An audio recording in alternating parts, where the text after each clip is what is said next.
रात 231वें दिन को शाम को यहाँ पे पहुँचा था अतिथि सत्कार वही अतिथि सत्कार के ऑनर है ये। थैंक यू सो मच, आपने मुझे होस्ट किया। अंकल के द्वारा थैंक यू सो मच। है नदी के बीचों बीच में आप यहाँ पे एक मंदिर देखेंगे। डीबीसी के द्वारा जो 4 बांध बनाए गए उनमें से ये कोनार डैम, कोनार रिवर्स को इस नदी के इस पार जिधर से मैं आया वो हजारीबाग, जिधर मैं जाऊँगा वो बोकारो।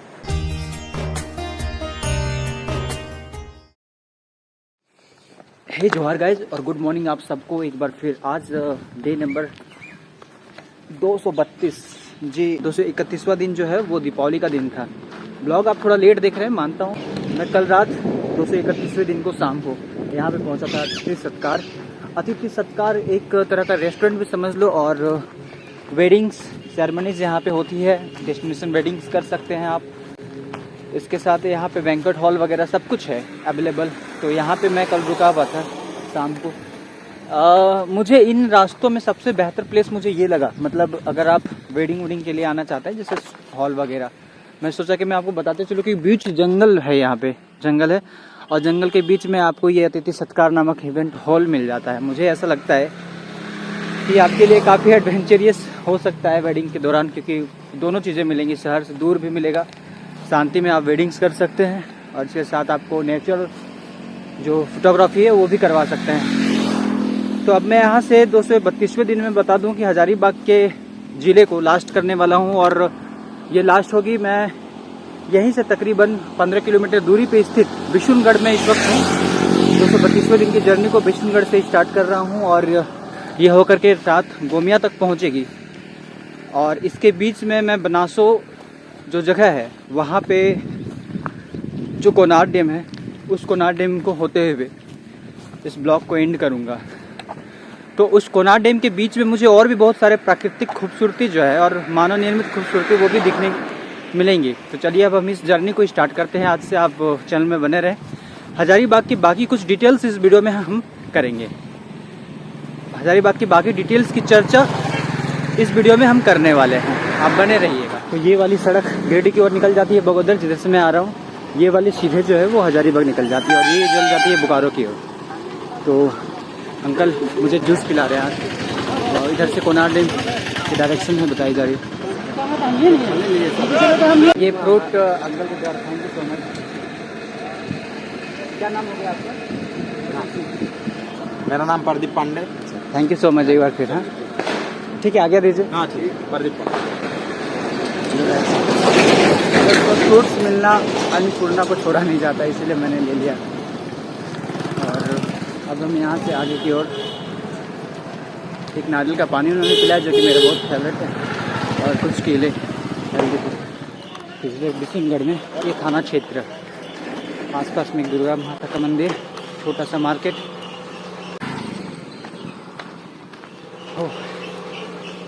थोड़ी सी धूप हो रखी है।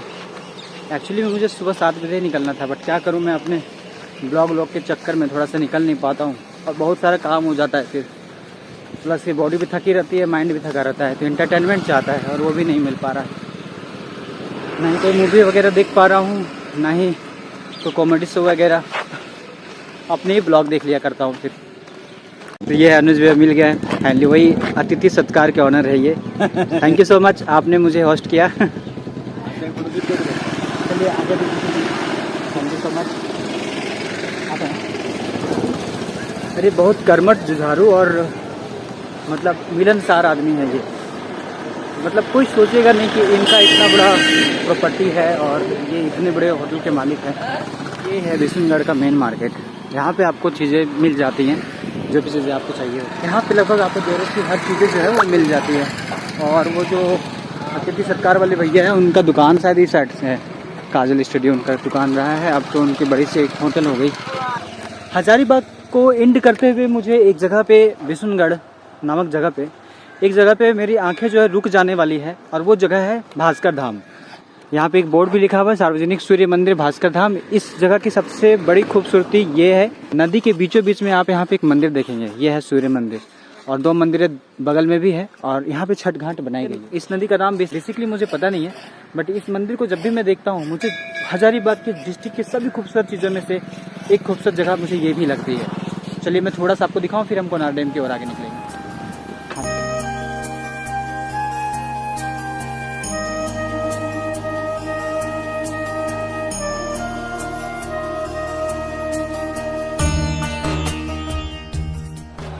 ठीक है भाई। हाँ, एक्चुअली ये लोग मिले थे मुझे रास्ते में, तो मुझे इन्होंने बताया कि आगे जाके वो डैम जो है वो ज़रूर जाइएगा। ये लोग टाटी झरिया से थे, तो इनको ये मुझसे पूछ रहे थे आप टाटी झरिया का वो गुलाब जामुन टेस्ट करें क्या? तो मैंने टेस्ट करा, मैंने उनको बताया हाँ काफ़ी अच्छा है। बनासो, तो बनासो के रास्ते में ही माँ बागेश्वरी मंदिर में पहुँच गया इस वक्त, और काफ़ी बड़ी मंदिर है, बीच रास्ते में मिलती है मुझे बनासो में, तो मुझे लगा कि थोड़ा सा एक्सप्लोर करके दिखाना चाहिए। आखिर जब मैं जा ही रहा हूँ कोनार डैम, तो क्यों ना एक बार इस मंदिर में भी विजिट कर लिया जाए।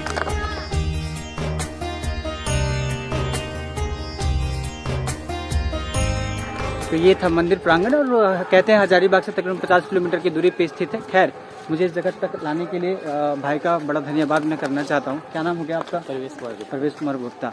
इन्होंने मुझे ये किया, सजेस्ट किया कि आप यहाँ आए हैं तो मंदिर ज़रूर विजिट कीजिएगा। तो माता बागेश्वरी मंदिर के बाद अब हम बनासो के फाइनली कोनार डैम की ओर रुख कर रहे हैं। यह है बनासो का चौक। बिशनगढ़ के बाद महामाया मंदिर इधर देखने को मिल रही है, और गोमिया आगे 23 किलोमीटर है। आज मुझे गोमिया तक जाना है।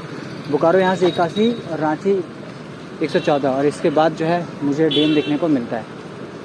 तो अभी मैं बनासो की ओर से होते हुए आया, और ये पीछे वाला जो रास्ता है ना, वो रास्ता बनासो से इधर गोमिया की ओर हम जाएंगे। कोनार डैम का इंडिकेशन दिख रहा है कि इधर से कोनार डैम आप जाओगे। तो कोनार डैम कहीं ना कहीं इन जगहों के लिए और यहाँ के लोगों के लिए, खासकर नेटिव प्लेस ललपनिया और आसपास में जितने भी लोग रहते हैं, वहाँ पे पानी सप्लाई के लिए और कृषि के लिए प्रमुख है। खैर जब मैं उधर से होकर के जाऊँगा उस वक्त मैं ब्लॉग शूट नहीं करूँगा, इधर से होते हुए निकल जाऊँगा। बीच में मुझे एक नदी मिलेगी, वो नदी डिवाइड करती है हजारीबाग और बोकारो डिस्ट्रिक्ट से। तो हजारीबाग की कुछ और चंद बातें जो है वो डैम के आसपास पहुँचे और फिर बातें जिक्र करें। फिर वही तो देवियों और सज्जनों पहुँच चुका हूँ मैं कोनार डैम के तलहटी पे। जी बिल्कुल, ये कोनार डैम का किनारा, और मत्स्य पालन और बोटिंग के लिए सुविधाएं यहाँ से मिलती है। कोनार डैम ये वो डैम जो 4 परियोजनाएं में 4 जो बांध बनी थी दामोदर वैली कॉरपोरेशन के लिए, उनमें से दूसरा नंबर में आता है। 53वां में 1953 ईस्वी में तिलैया डैम बना था, जिसकी ब्लॉग आपने ऑलरेडी देख रखी। 55 में ये ओपन हुआ, 1955 में डीबीसी के द्वारा जो 4 बांध बनाए गए उनमें से ये कोनार डैम, कोनार रिवर्स को बांध करके बनाया गया। तकरीबन 4.5 किलोमीटर लंबा ये बांध, और 65 मीटर इसकी हाइट जो है वो बनती है। मैं आपको बस इतना बता दूं कि इसके बाद पंचेत मैथन बनाया गया, और इस डैम की खूबसूरती कुछ इस प्रकार से दिखती है। आपको इसके साथ मैं बता दूं कि पिकनिक इन एरियाओं में हजारीबाग, थर्मल बोकारो जो तेनू घाट के एरिया है, अगर तेनू घाट में पिकनिक स्पॉट भर जाता है तो इस डैम को भी चूज़ किया जाता है। और इसके पीछे कारण है इस डैम की खूबसूरती, इस डैम के चारों ओर से साफ सफाई।